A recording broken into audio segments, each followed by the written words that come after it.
welcome to Sinister Studies. Join me each episode as I delve into some truly sinister topics and traumatize my family. I'll be joined by one or more teenager, and from time to time, we'll have special guests.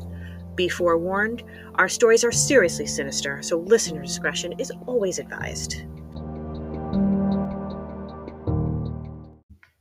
Welcome back.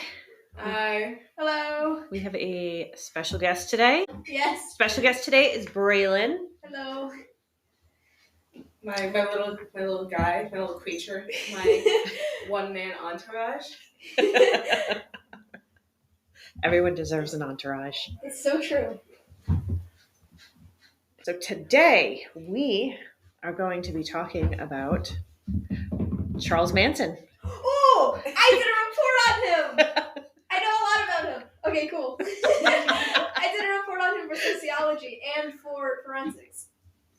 For both? Yeah. Separately? Yeah. Damn. Because I got assigned, I chose him for sociology, and then for forensics, my teacher was just like, you get Charles Manson, and I was like, alright, cool. And it was probably easier to do when you already had prior knowledge. Yeah, it was. Sadly, Bean is not here. Bean's never here. I know. Why are we saying sadly Bean's not here? Like, that's new. Charles Manson is the reason we started this partially, because he didn't know who Charles Manson was. Yeah, that was kind of shocking to me. He's like, who's that? I'm like, look, you don't know who... Bean. I was like, Bean, you don't know who Charles Manson is? And he's like, no. I mean, granted, I didn't know who Charles Manson was before my sociology class. Really? Like, not at all? No. Damn. So, I mean, I can't really blame him, but...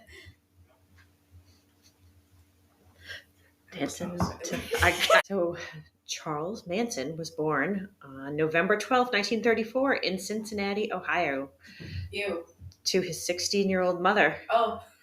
Ada Maddox. I mean... I don't know. How old was you when she had you? I don't know. High school? Senior in high school, maybe? So, what's that, 17, 18? Yeah, something like that. But she gave me away. Yeah. There's that. Oh. In case you were wondering, I'm adopted. Okay. You didn't know that? You told me, but I kind of forgot. Have you seen Grandma? No.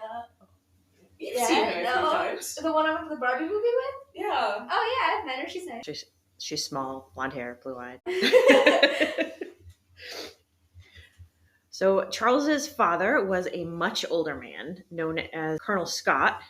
He was also known as a con artist. How old exactly? Just much older. Okay, well, so what, is he like a pedophile? He's gross. At the very least. I mean, if he married a 16-year-old, he didn't marry her. Or, okay. Well, he just impregnated a 16-year-old. If he impregnated a... Colonel Scott allowed Ada to believe that Colonel was his rank instead of his first name. Oh. That's just dumb. Honestly, I'd do the same thing if my name was Colonel. Because I wouldn't want my name to be Colonel, so I'd just tell people it's my rank. What would your fake first name be? No, my name got a note. Okay. I don't know what my fake first name would be. I'd come up with one, I'm sure. When Ada told him she was pregnant, he told her that he had been called away on army business, and he went on that business and never came back. Oh, he went off to get the milk. He did. He went straight to the cow for that milk. He had to raise that cow. Took a while. It did. Lengthy process.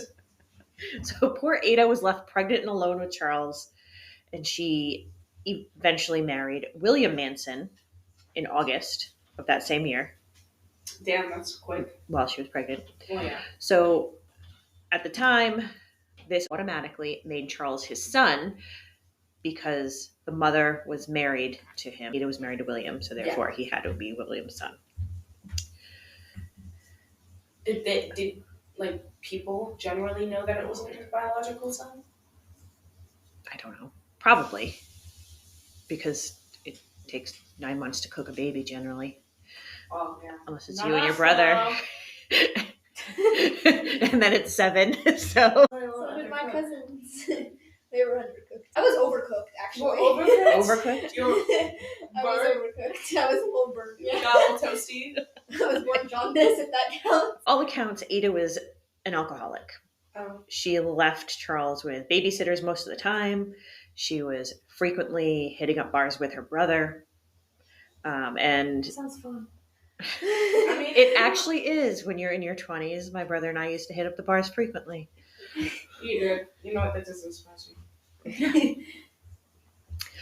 How old was she when she was doing all this? She couldn't have been that old. Yeah. He was still very small. She was so bad, in fact, that William divorced her in 1937 for a, quote, gross neglect of duty. Of what, wife duty or mother duty, or both? Probably both. Okay, but who then got custody of Charles? Because if she was neglecting Charles, then you'd think during the divorce they wouldn't have left Charles with her. But it was the 30s. That's true. Never mind. And by 1939, Ada and her brother were arrested for assault and robbery, at which point Ada was sent to prison. So who's raising him? So Charles was placed into the care of family until she was paroled. When she was released, she continued drinking, and Charles had little to no parental supervision or guidance since he was returned to her. Charles would later claim that his first crime was setting a school on fire at 9 years old. He set a school on fire at 9 years old? I can't even tell you the amount of times I've imagined setting my school on fire. Like, I'm gonna be so honest. It'll be a test day, and I'm like, what if the school just caught fire? Yeah. What if? Did you know, actually, if a school burns down, everybody immediately passes? Really? Yeah. Can the No. school burn That's down? what I'm saying. Back to Charles. Yay, Charles. Manson was arrested for petty theft and truancy at 13 years old. You can get arrested for that? Truancy? You thought I was lying? What do you mean? Lying about what? Actually being punished for not going to school. No, but I knew you could get in trouble, but you can get arrested? Well, yeah, isn't going to school like the law? Like you have to get an education? Now it's more like parents will get in trouble. Yeah, but no, because he's also out stealing shit, so. Yeah, I was gonna say it should be the parents' obligation to get their kid to school, though. Mom's drunk though, Yeah. so she doesn't care. Yeah. They sent him at 13 to Gilbert School for Boys, Yes, when they're damaged, send them to boarding school. which was run by strict Catholic priests who used corporal punishment Sick. standardly for rule infractions. I've had so many teachers tell me, I wish corporate punishment was still a thing. And I've been like, what? No, because... Mr. Servideo said that 3 days ago.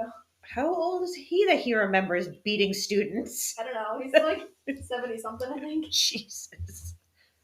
was one of my teachers was like, I wish we could. He was basically like, we should bring back public humiliation and corporal punishment. Nice. It's like, oh, That's okay. lovely. High school's not humiliating enough. Well, that's another thing. Sticks. Yeah. He was talking a lot about Cleopatra marrying her brother today. That was weird. A lot. He kept mentioning it. And then my God. she was like, this is so off topic, but I swear to God, he was like, she was like a Black Widow. She because she killed her brother. So she was like, she married him. She's like, you Wait, she's no, like, I'm sorry. how Black Widows, when they after they mate, they eat their partners once they get their seed. And I was like, can we stop? Stop? I just remembered I also did a Charles Manson project in his class. That teacher, I did 3. Damn. Oh yeah, you did. I did 3. I was just like, I don't think I want Mr. Charette talking about Cleopatra getting her brother's seed. No, that. I was just that was today. I was like, what the fuck? That teacher, he scares me a little bit. Just a little bit. I love arguing with him though. Heated debates. Events class. So someone in the class that I was in when I had him did a presentation on whether or not Christianity was a cult. And he got so mad. He like spent 20 minutes going on a rant about it. And we were all like I mean, certain sects of Christianity, like Jehovah's Witnesses, that shit's a cult. Yeah, but like he went on Like, he went on like a 20-minute rant about it, and we were all just like, you told this kid he could do the presentation. If he didn't want to listen to it, why'd you let him do it? Literally, he's dumb and he's a hypocrite. Fun fact. Anyway, back to the Jesus man. While at the school, Charles was routinely assaulted by older boys. Oh, true. Assaulted. Assaulted. Like Assaulted. Oh Lord. Thanks. He was eventually able to run away. He ended up sleeping out in the elements for a while, and he did try to return home to his mother. What happened? She immediately returned him to the school. Bitch. I can only assume that he informed her of some sort of abuse that he experienced because he went back to his mom for a reason. He must have told her something, and she just said, I don't care. Like, girl, step up. No. She was also drunk, though. Yeah. So, I mean, I would like to think that if I was completely shit-faced and any child, especially mine, came to me and said something like that happened to them, I would be pretty angry. Yeah. Regardless, I'd be extra angry, I think. What? If I was shit-faced and... Oh, yeah.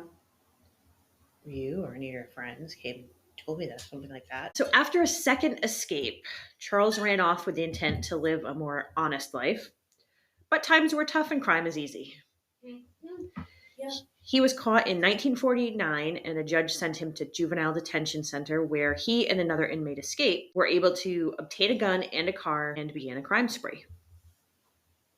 After only being out a few weeks, he was again detained and sent to the Indian Boys School, where he was subject to beatings and assaults by staff and inmates. Cute. I love the prison system. Yippee. From that point on, Manson spent most of his life alternately committing crimes and being incarcerated in one way or another. Manson married Rosalie Willis in 1955 and had a son, Charles Manson Jr., in 1956. He had stolen a car and left Ohio for Los Angeles, where he was promptly caught and charged with the crime. He was given a suspended sentence, however, ended up in jail for failure to appear in court. His wife was sick of his shit at this point and left him. Good on her. Yeah. And by She's toxic for you, boo. Which is good because in 1958, he was caught pimping a 16-year-old girl. He continued his pimping and eventually charged with violating the Mann Act. What the fuck is that? It made it a felony to cross state or federal lines for the intent to involve any woman or girl for the purpose of prostitution, debauchery, or for any other immoral purpose. I had a whole debate once with one of my friends about how prostitution shouldn't be illegal.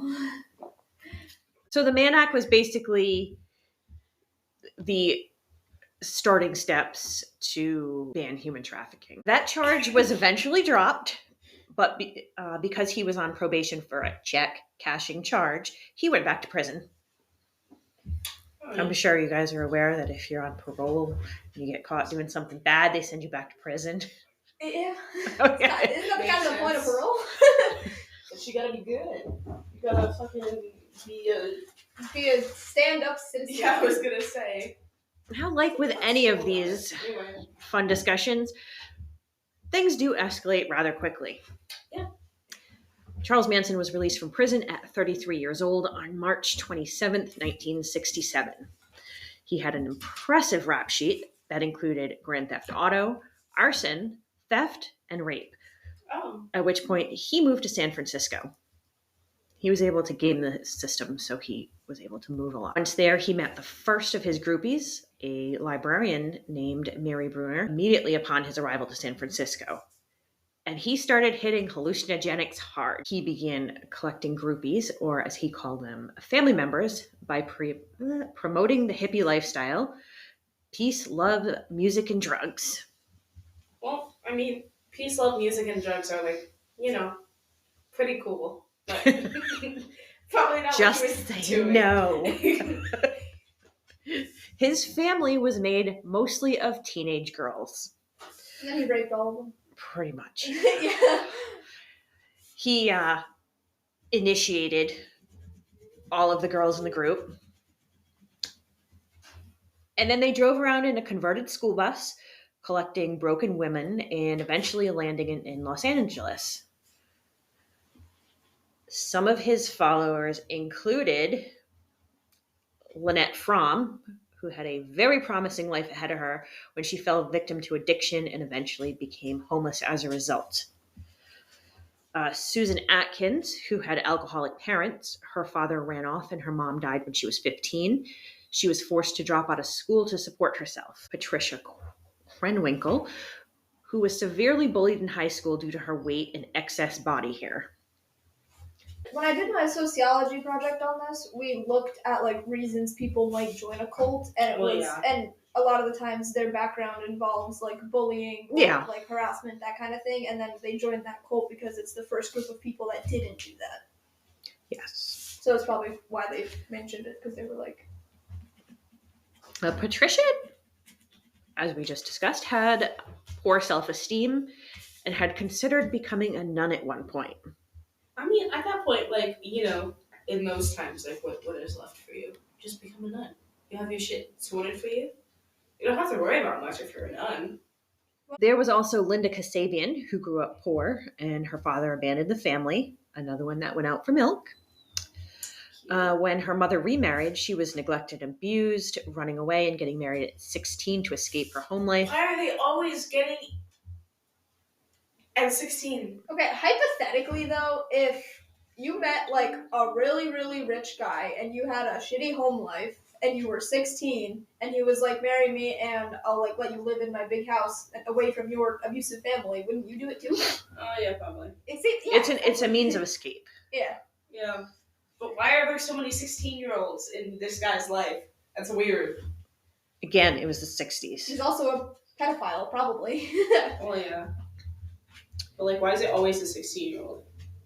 Probably because at that point, I feel like 16 is kind of the point where kids would be like, I can be on my own, or like they start realizing that like shit's going downhill for them, that kind of thing. Like, I don't know. Yeah, they become disillusioned. Yeah. I wish I became disillusioned that late. This one became disillusioned quite young. I was like in my single digits for other shit. There was also Leslie Van Houten. Why do you look so quick too? Well, I don't even know what that word is. You don't know what pertube means? No. I've never heard someone use that word in a sentence before. Your vocabulary is so special. Why, thank you. You're welcome. So, Leslie Van Houten, who had a decent early life, but who also got involved in the drug scene, she reportedly ran away from home after becoming pregnant, where she says her mother made her get an abortion and bury her fetus in the backyard. That's in the backyard. Terrifying is what that is. Yeah. Like a hamster? You bury dead hamsters in the backyard, not Yeah. dead fetuses. Like what? Yeah. Okay, but that leads to another question. Did she get it like professionally aborted, or was there some sort of carve the baby out of your I don't think it was womb kind of thing? legal back then. Okay, so probably carve the baby out of your womb kind of situation. There's probably some stairs or hanger or something involved. I don't know. Interesting. Yeah. I feel like at that point I would go through the trouble of like bear. I wouldn't go through trouble burying it at that point. I don't know. I mean, I don't know how, like, if you get it aborted, is it still like baby shit? Baby shit? It depends on how quickly you do it. Okay. Charles did have some men in his family, primarily being Tex Watson and Bobby Beausoleil, both of whom had impressive rap records themselves. Manson insisted on renaming all of his new family members. He demanded absolute obedience at all time. He forbade clocks, newspapers, and contact with their families. It's like Vegas. If you don't have a clock, you don't know what time it is. You don't know how much time is passing. You don't know what's going on. Yes. Like, that's how people, like, get sucked into casinos. It's because there's no way to track what's going on. Yeah, it does make sense. Wait, is there actually no clocks in Vegas? I've never heard that before. They're not in the casino floors, no. Huh. I mean, I feel There's, like, at the front desk at the hotels, because you need to know what time to check in, but you're not going to find, like, any digital clocks or big clocks anywhere on the casino floor. I never knew that. Although I've also never been to a casino in Vegas, so I guess I wouldn't know that. Yeah, I've only been in a couple of casinos, like a couple of times. And it's not like I was like, gambling. I accidentally illegally went in an area I wasn't supposed to. I did that too. Because like there was no signs, and I got really confused. And I was trying to find my mom, and yeah, I was like 13, and I was illegally in a spot I was not supposed to be in. And the guards were like, "How old are you?" And I was like, "I'm 13." And he was like, "Why are you here?" And I was like, "I'm looking for my mom." And he was like, "Okay, we'll help you." Yeah, Dad went off somewhere. I don't know. And I kind of like lost him, and I wasn't sure where the line was, so I kept kind of dipping into like the gambling area. My bad. Oopsie. Whoops. Listen, I figured it out eventually. You're here now. Yeah. I'm glad you didn't get tased. Or something. I don't know. What do they do when they find a minor in a they try to find their parents? Yeah, that's pretty much it. Because, I mean, I was, too young to have been there myself. Yeah. Let's see. So Charles encouraged his family to dumpster dive and steal from people. They had to hand over whatever they were able to obtain to him. They were committing B&Es. He encouraged daily drug use, often giving the drugs to them during his preaching sessions, which could last all day. That must be so boring. Didn't he also, if I remember correctly, he also basically just preached about him being Jesus. Yeah. He likened himself to Jesus and made people believe that he could control the weather and bring animals back from the dead. Lovely. I bet he couldn't. He reportedly made sure that his family was far less sober than he was, because it's easier to maintain control over teenagers. In 1968, some of Manson's girls were picked up by Beach Boys drummer Dennis Wilson. What? Beach Boys? Yes. That was my first concert. I know. I went with my mom and my aunt. They got front row seats. Front row sheets. They got front row seats, and it was disturbing. They were like screaming teenage girls. Yeah, the first time when I tried to do my research project on the Charles Manson, the first thing that popped up was connection to the Beach Boys, and I was like, "What's the Beach Boys?" and then I went down a wormhole. Yeah. So yeah, Dad told me that water folks, because when Austin was just talking his shit for no fucking reason, he was like, "And my first concert was the Beach Boys," and then Dad leans over, he's like, "Your mom's first concert was the Beach Boys." I went, "What?" My mom's first concert was New Kids on the Block, I think. I later went to New Kids on the Block also. Had the jean skirt and the off-the-shoulder tie-dyed shirt and the big-ass New Kids on the Block button that they used to sell. They were like as big as your head. That's crazy. Anyway. So the girls told Dennis Wilson about their friend and mentor, Charles Manson, who was an aspiring musician himself. Wilson invited them to his home, and Manson and his family pretty much forcibly moved in. Wilson did indeed seem to like Charles Manson, and I'm sure the sex, drugs, and rock and roll that he brought with him, so he let it happen. He allowed Manson to record music at his home and introduced him to producer Terry Melcher. Melcher listened to Manson's music and thought it was decent, but not record deal material. Charles was quite unhappy with this. After about 6 months of solid debauchery, Wilson moved out of the house just to get away from the situation, and the family was given an eviction notice. They destroyed or stole most of Wilson's remaining belongings, including multiple cars, and home furnishings. Fun fact, later, the Beach Boys and Wilson would use one of Manson's songs, Cease to Exist, which they renamed Never Learn Not to Love as a B-side. He did not credit Manson, citing he had given up all of his rights for the over $100,000 worth of stuff that Manson had stolen, and Manson was less than pleased. That's fair. Okay, well, I don't want to credit Manson either. Like, if I knew this guy, I just want to just pretend I never did, you know? I can't remember. Is Charles Manson the one who was the Helter Skelter guy too? Mm-hmm. Okay. Because I've done so many projects on so many of these kinds of things that I don't remember, but okay. It's just like... The Helter Skelter guy, okay. Yes. So, after they moved out of Wilson's house, the family took up residence on Spawn Ranch, which is a former movie set, and was still kind of operational as a horseback riding ranch style situation. But it was extremely deteriorated. The owner, George, let them stay in the dilapidated buildings in exchange for help around the house and the ranch. And allegedly, George benefited from Charles's girls also. Ew. Charles was becoming more controlling and abused the girls sexually and physically on top of the mental conditioning. I'm pretty sure he considered the like sexual and physical abuse part of the initiation.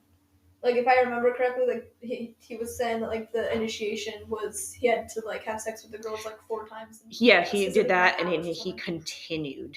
Yeah, for a certain amount of hours. I think so there was something. weird. No, there was something about it where like it's a certain amount of time he it's was gross. like basically a sex slave for this certain amount of time is your initiation, basically. Yeah, it's so it's weird. gross. Yeah.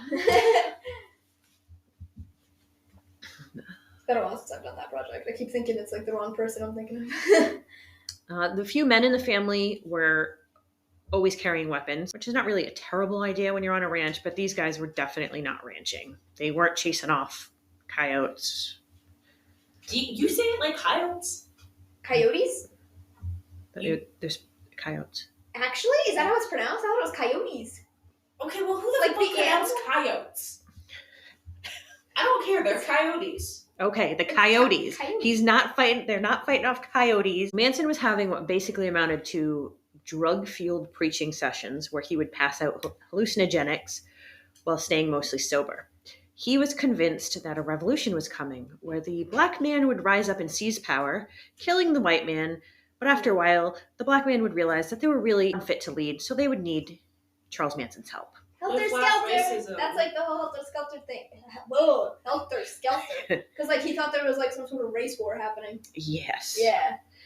His plan was going to be to help Blackie start a revolution, and that is in quotes. To help black. That is a direct quote. That sounds like it should be a slur. Like, because the black people were not about to start a revolution without a middle-aged white man. yeah, obviously. I wouldn't do with a middle-aged white man, really? That's who you want helping you? He wanted to establish a base in the desert where the family could wait out the revolution, and then they would repopulate the white population. Didn't they live in a cave for a while? Yeah. Yeah. Repopulate the white population. Yes. Repopulate. While they were waiting, that would be their duty, was to repopulate. So, He was obsessed with the Beatles' White Album, which wait, is... Wouldn't they be super inbred, though? Yeah, that's kind of the point. He was a criminal hippie. White He people- did not have a background in genetics. I mean, a lot of white people in the past have been inbred anyway, but it's just like, really? Really? So Charles was obsessed with the Beatles' White Album, which is a very good album, but he was specifically fixated on the song Helter Skelter. And that is what he used as his term for the revolution. During this time, he ordered the family to go get money from a local musician, Gary Hinman, because it was common knowledge that he'd gotten a large inheritance. On July 25th, 1969, the women were used to talk their way into Hinman's house, and after telling them that he had no more money left because he'd spent it all going on a Buddhist retreat, the women signaled Bobby Beausoleil, whose job it was to intimidate him into giving the money. When he was truly adamant that there was no money to be had, Bobby beat him and eventually ended up torturing him for days and stabbing and killing him. Cute.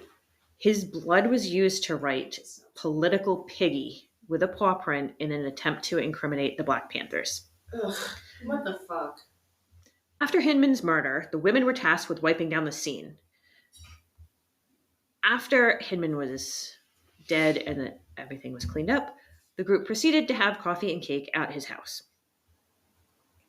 That's a lovely way to celebrate. You gotta get your energy up after killing somebody, I suppose. I guess gotta. You need that sugar boost. Yeah. Yeah.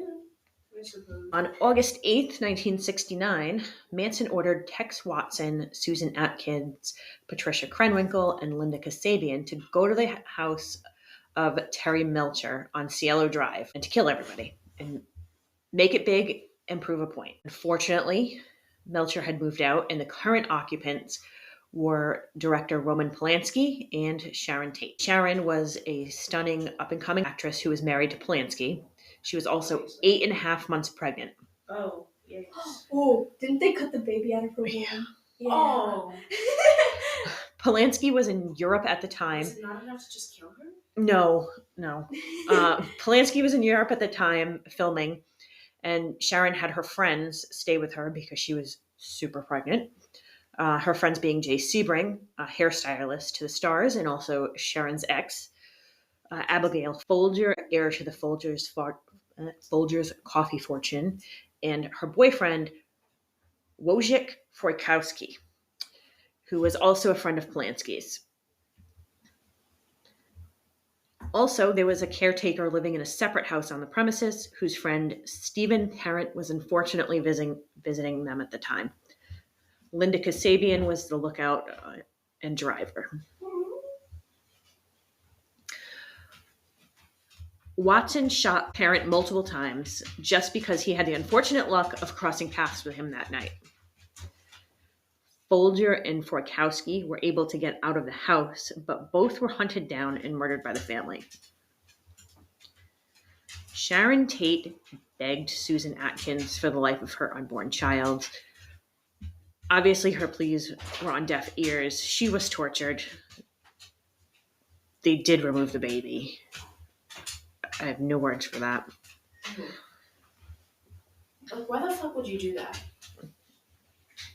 Like, really? Like, you just have to be sick in the head to do that. Yeah. After the murders, they used the blood from the scene to write "pig" on the wall. The caretaker, whose name was Christopher Garrison, apparently heard some of the commotion, but never bothered to check on the main house. Why the fuck?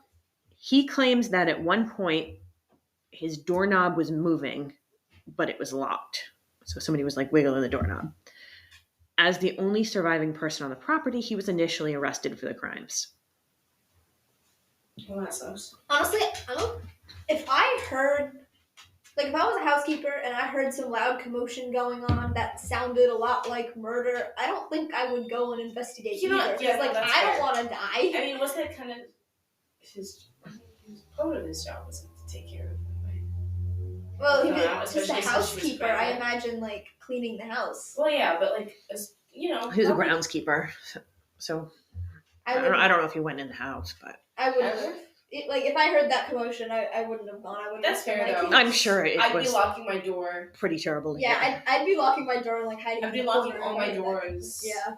I'd be hiding in a closet, in a box. I'd find a big box. I'd get in it. I'd cover myself in shit. I'd hide. Cat vibes. So.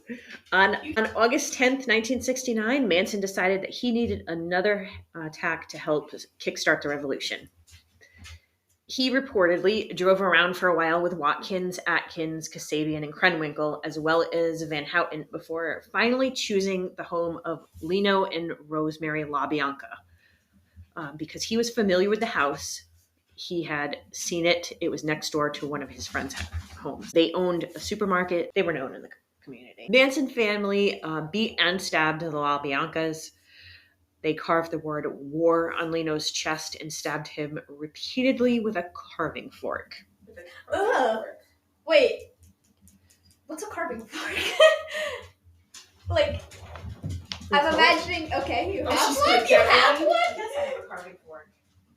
I imagine it as like a normal, like, I'm imagining. imagining right now like a normal dinner table fork thing, but I'm imagining that's not what it is, considering it's called a carving fork and not like a dining fork or something. Oh! This is a carving fork. Wait, so he Yeah, did that what looks with the like some carving sort of fork? weapon, definitely. He did what with it? Ooh, that must have hurt. He carved the word war. They stabbed him repeatedly with the carving fork. I mean, it has 3 prongs. I guess it's like There's 4, actually. 4. Whatever. Ours has 4. We don't know how many theirs Let's has. stab you with this. What did she give it to you? I know where you sleep. Yeah. I know where you sleep, bitch. That's scary.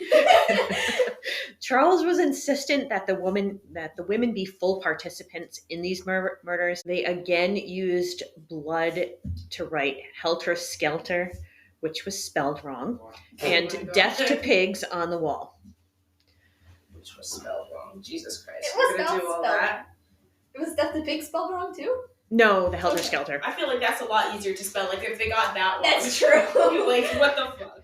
They also ate at the LaBianca's home after the murders. Oh my God. They They killed someone. like to and have they're just family dinners, I guess. Apparently. It's like tradition at this point. Because the crimes were physically spread out and the police are never really keen on sharing information, especially when the LAPD is involved. Ew. And it's the 60s, the internet doesn't exist. Right. Police initially denied that the crimes were related, and that they said that there were no ties between the murders and felt that they were drug and or lifestyle related murders. I guess it's their lifestyle. Killing people at this point. I think the victims. But yes, it is their lifestyle, the Mansons. After the murders, police were surveilling the family on Spawn Ranch, not because they were suspected of the murders, but because they'd gotten numerous complaints of guns and a mass of cars on the property. You can complain to the police about excess cars. Really? Yeah, if the neighbor puts a fucking car on his front lawn, up on blocks or something, we can complain to the police. They can have to move it. It's nicer. Why would we? I mean, we wouldn't, because they're not going to do that. And, you know. Because they're not, what, the neighbors aren't going to do that? Well, I mean, those neighbors do that. Well, yeah. Eventually, the ranch was raided, and Manson and Atkins were arrested. They found Manson hiding under the bathroom sink. Oh, wait, how did he get in there? How did he get in there? I mean, you could fit under our kitchen sink. A person could fit under there. I feel like a very small person, though. I feel like If they took the shelves out from underneath our bathroom sink, we could fit under there. Okay, maybe. I get. No, could I get in? I don't think I could. I think we could. I mean, if I really tried, yeah. I could. You could. I For sure. They were able to eventually connect the dots, and by December 1969, warrants were issued for Watson, Van Houten, and Krenwinkel. Kasabian was also arrested, but she was granted immunity for her testimony. The trial was a complete shit show. Manson wanted to be his own attorney, but when he... Is that legal? Yes. Yeah. Oh. Yep, you can defend yourself. But when Charles filed a motion listing himself as Charles Manson, a.k.a. Jesus Christ, Oh my God. the judge insisted that he have a lawyer for his own good. Yeah. A.K.A. Jesus Christ. Imagine, imagine these people just being like, get a load of this guy. Imagine genuinely thinking you're Jesus Christ, though. Like, That's embarrassing. I mean, yeah, I I wasn't can't. gonna say that, but yeah. Like, did he? Not for nothing, but Jesus Christ hung out with a bunch of dudes, historically, like biblically speaking. So I think Charles did the exact opposite of that. You have a point. Like, did he believe he was Jesus because he had, like, some form of psychosis, or was... Oh, he also looked like Jesus. Looks like Jesus Christ. Like, imagine a painting of Jesus Christ. He looks like that, Oh but my like God. slightly different. I'm blanking on his name. Oh, yeah. So Charles Manson. I'm sorry, I forgot. I was thinking about Bundy, and then I was like, wait, who is this guy again? Oh my God! I'm sorry. I know, right? That one's okay. That's- That's crazy eyes. Yes, he does. We were looking at pictures of Mr. Shrek made us Google pictures of Rasputin implants today. Also another crazy looking guy. Yeah, and I literally said he has crazy eyes. And then Mr. Shrek kept like mentioning that I said he had crazy eyes. It was weird. And he made us listen to the song. I love the Rasputin song. Never of the Russian queen. There was a cat that really was gone. Yeah, he made us listen to it, but he kept skipping around in it. It was so The annoying. dance is the best. It's so funny. One of these days I'm going to learn how to do that. Your knees could. The lawyers did try to get a change of venue due to the press coverage. However, due to the fact that every Jesus. Due to the fact that everybody in the friggin' country knew about the murders, they ended up keeping the trial in LA because LA has the largest jury pool in California. And the trial started on July 24th, 1970 for Manson, Kasabian, Krenwinkel, and Atkins. Manson and the women needed to be removed from the courtroom multiple times over the course of the trial due to their really bad behavior. Okay, well, they killed people. I was expecting them to be well behaved, but also they're traumatized. Outbursts, just doing ridiculous shit. At one point, Manson showed up with an X carved into his head. Oh, cute. He eventually turned that into a swastika. Oh! I don't know how I didn't know that. That's interesting. The next day, the women did the same thing. He shaved his head, and the next day, so did they. Oh, Lord. At one point, he threatened the judge and grabbed a pencil, lunging at him. So he was going to try to stab the judge with a pencil. It's giving that one guy that leaped at the judge recently. Yes! The court officer. That video is so funny. Court officers detained him, and he was removed from the courthouse yet again. The girls wanted to testify. They were planning on taking credit for everything because they did not believe that Jesus should go to jail. Uh-huh. Their lawyers wouldn't allow it, citing their need to protect their clients from self-incrimination. Fast forward to Thanksgiving break. They're still at trial. Van Houten's lawyer disappeared and had to be replaced. Disappeared. I wonder if there's any conspiracies about that. Like, was he ever found again, or did he just? So there is speculation that some of the other family members got involved. I wouldn't be surprised. On March 29th, 1971, they were all found guilty and sentenced to death. However, in 1972, a moratorium was placed on the death penalty in California, so their sentence were commuted to a life sentence. Watson was later tried separately and also found guilty, also receiving a life sentence. The Manson family is suspected in at least 35 murders. Damn. Susan Atkins died in prison in 2006. Patricia Krenwinkel holds the distinction of being the longest incarcerated female in the state of California history. She was most recently denied parole in 2022. Damn. Leslie Van Houten. How old was she when she was convicted? I don't remember offhand. Like They were all young. They were in their 20s. Like early 20s? Maybe? I would assume so, because they joined when they were teenagers, and this Yeah, escalated okay. real quickly. Just wondering. Leslie Van Houten was paroled in July of 2023. Tex Watson remains incarcerated. Roman Polanski continued to direct a number of well-regarded films, such as Rosemary's Baby, and The Pianist. He is living abroad after being charged with drugging and assaulting a 13-year-old in Jack Nicholson's house. Fun! He fled the U.S. and continues living abroad to avoid prosecution. Ew, icky, gross, etc., etc. Walid. He's a bad person. He's gross. He's icky. You're icky. And more such. While incarcerated, Manson had a number of groupies contact him and visit him in jail. He founded a new family where he named the girls by colors of the rainbow. He also founded a militant environmental extremist group while in prison. At least he cares about the planet. True. Jesus cares. Jesus does care. Jesus is all about love. In 1993, Guns N' Roses released their album The Spaghetti Incident, which includes a hidden track, Look at Your Game Girl, which is written by Charles Manson. Did they credit him? Yes, they did. His recorded music still remains available to listen to. Damn. That's kind of crazy. I think we should listen to them and then rate them 1 out of 10. I do have The Spaghetti Incident somewhere. Oh, like physically? Physically, I think. The CD looks like a bunch of spaghetti on the fucking disc. Oh, I think it might be in your big thing of CDs. Yes. Charles Manson remains an American obsession.